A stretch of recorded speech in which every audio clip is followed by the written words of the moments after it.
Hi, this is Andy Mattingly and I'm here with this week's Save It Up Moment. This week we're going to talk about financial rules that you should follow.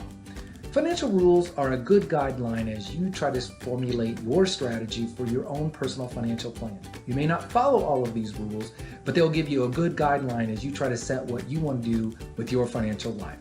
The first one we're going to talk about is the 20% rule, meaning that you shouldn't spend more than 20% of your net monthly income on your housing expenses.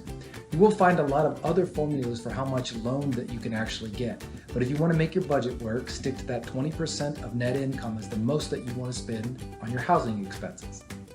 The next financial rule we want to talk about is having 5 times your annual income in life insurance. Now this is just a general rule and you will hear all different numbers anywhere from 3 to 10 depending upon your financial situation.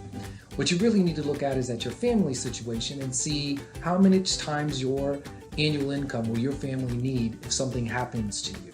So that's the really reason why we have this baseline in here, is that's a starting point and then you can go up and down from that. The next financial rule to consider is building a nest egg of 20 times your annual income for in retirement.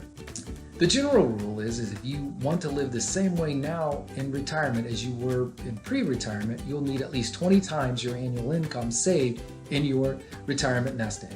So this is a good way to see if you're on track for what you want to do and making sure if 10% is enough or if you need more than 10%.